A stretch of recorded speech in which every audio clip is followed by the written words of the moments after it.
nata salo ki janne ni na dimbaya bari nata tuma menna mbalanta jan ko mbe sagila me sagina moi-même meta fola gouvernement nye même meta fola menu be sila barola wole jentite be xajele ñinana sila kunda dingolu jaxa dingolu wolu xima den xa travaux dingolu ke pour asefisia don di ñamena mais ñin xa golele axa dimine fana nin jangaroto bi bulu atambinya pour ka taxa hôpital la ise kono to fili nin do bi jigila bi ase kono to fili dolu tuta to le jan jangaroto dolu tuta to le dolu ba fex si la école dolu ba fex ila avion ta ni silo bota avion le tarantu c'est tout maintenant bari be balanta jan donc économiquement ni ñi façon be lorin wo koto mule sama tumo économiquement jaxa be le fakata parce que sila kuna donte men ba kumale bari nimbe kumala tem bi ni xaje fango xam micro ta ko be kumala man kuma sila kuna dron to yala nkuma tale kidugu parce que ñi façon abdullah siamane gouvernement état il ka fata godo tala ka tinya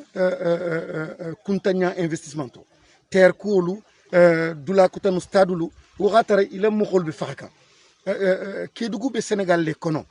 kidugu be Sénégal le kono donc ntelu menu be mburi la ntelu menu be autour assemblée la menu mu ministre ti menu be responsabilité benu bulu ani ante menu bulu fana fo mo xol ki ñaayel le xa fo Macky Sall ya ani al gouvernement yi xa hinna mo xolien et xa investissement ke pour les fils de Kédougou godo membe dunkan jam sanwo sa xasia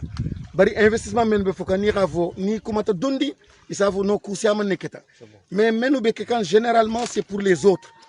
naketa ça va profiter aux autres investisseurs bari Kédougou dingolu itelbe jammelna il a village lo il a barakou généralement réponse man di Kédougou dingolu ma amandi a kebalma amandi a musolma hôpital nene fisha ta onta janne et ça c'était pas normal bi on voit bien que erreur les 30 mots ici hôpital taxuno ñaadi un hôpital un joyau comme ça ite ko taxun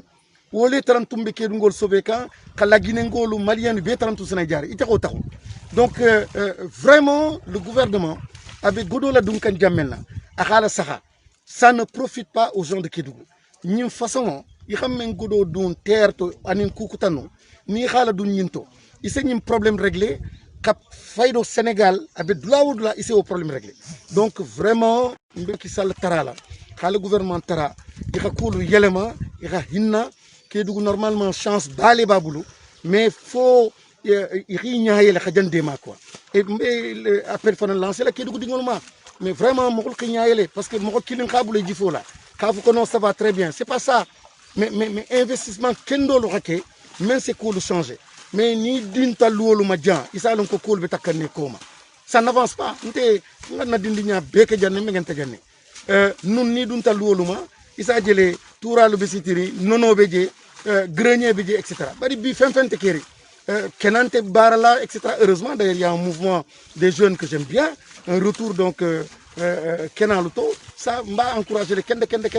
mais il y a un sérieux problème d'investissement et d'orientation des efforts de l'État et namirato insinku ni xani imagul de satara il c'est cool comprendre et hakenya kutama donc je lance cet appel là menu be gouvernement koto menu khasutu Macky Sall menu mansutu wala mbe xake kilinti Kédougou kolemu il y a pas de division parce que ça cette souffrance là parti kunte ñintu politique kunte belemu belebe torol nga koto na mam bem be xafu ka mam be na benta be xafu ka benta